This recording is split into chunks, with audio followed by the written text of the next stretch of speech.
Officially the morning of the craft show. Plenty of time to stop.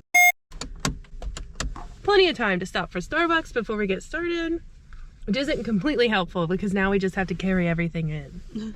I don't know if this is enough coffee.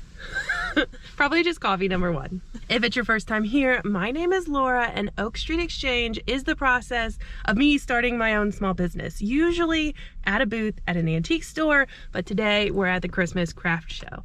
Many of you have been following along as I've been making crafts, and today we finally get to see if any of these actually sell. I'm going to take you along for the full day. Right now we're headed in to see where our table is.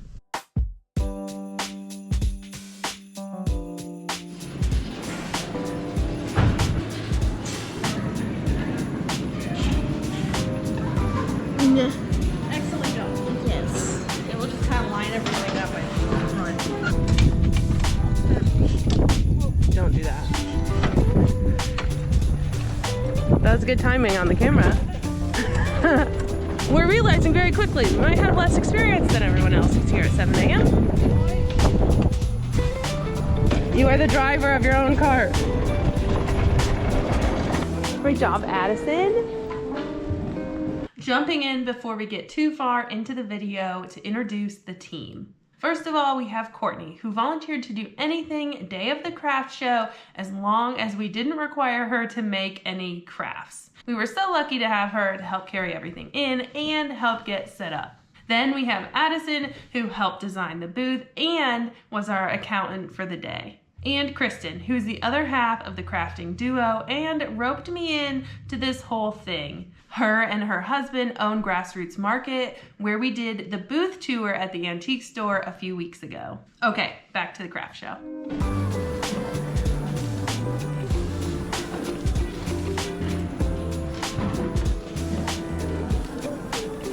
We have everything in now, we just need to get it set up.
The calm before the storm. We have 7 minutes.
through here.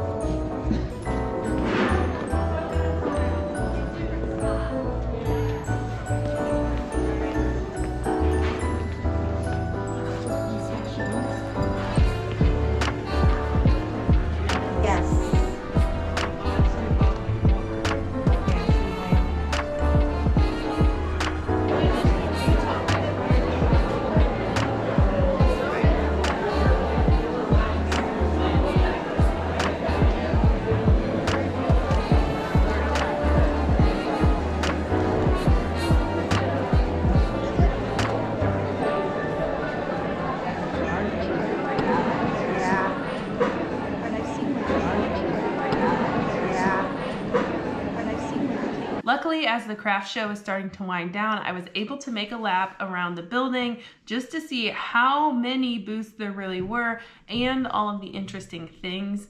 One of my favorite things were these bowls. I talked to the person who made them. She said that she makes them out of old magazines. It was a really unique story, and it was interesting to hear how she started doing them. And now that she makes them, people give her magazines to make bowls out of. It really did amaze me as we kept walking just how many booths there were.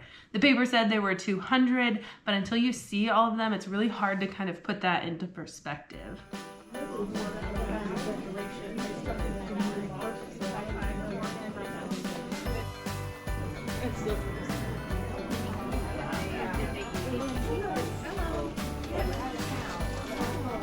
Videographer of the year.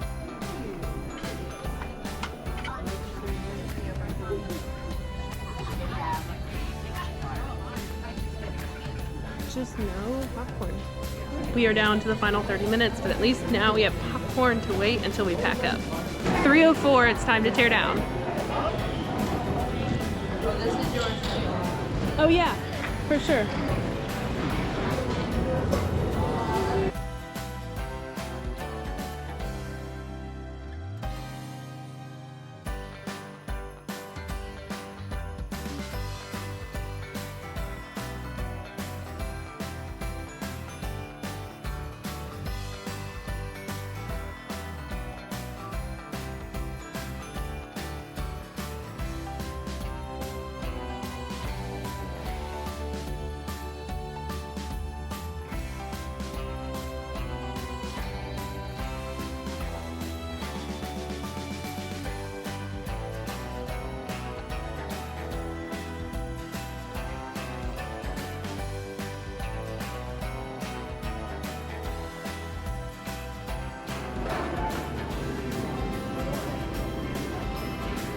Just like that, everything is being torn down. When we get back to the house, I'll go over everything that sold, but so far, it was a huge success.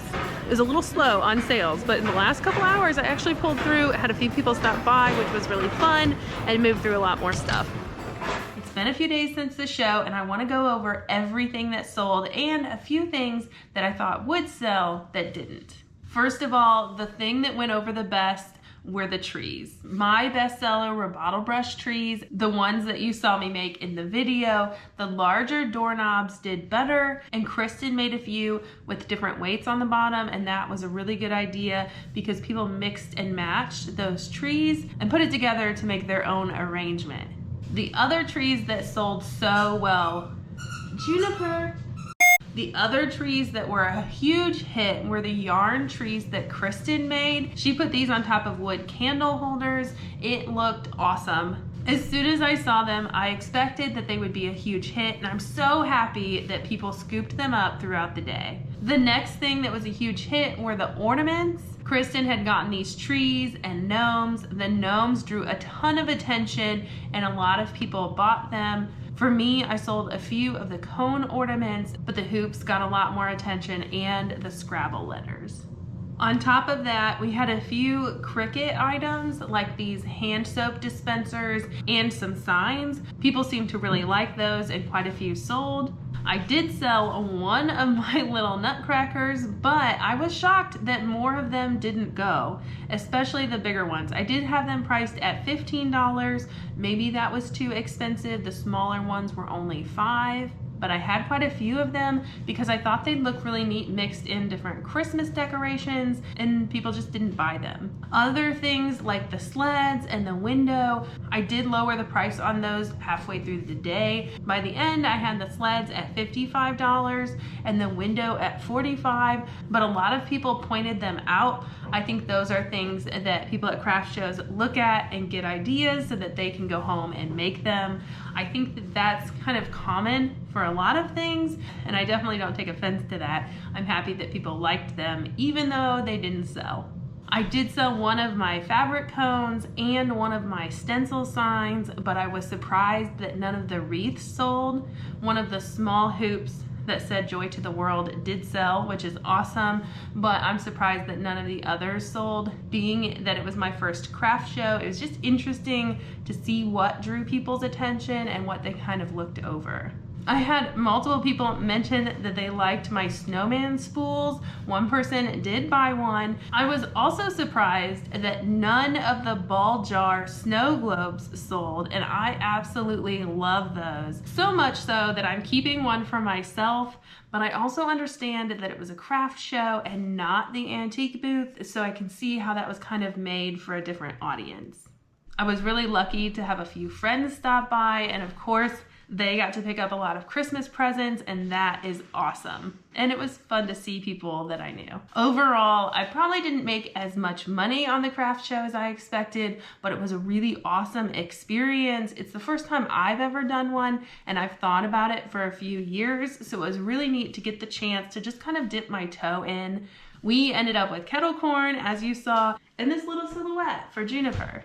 These are really neat. They're chalkboards, and they actually give you a piece of chalk and a little eraser to use. We're probably just gonna keep it as a silhouette. Walking through the show, it was really obvious how much time everybody put into all their crafts.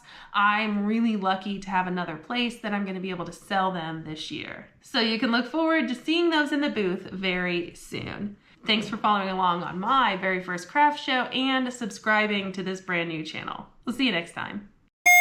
This is the reason we got the silhouette for Juniper. Can you look like the silhouette?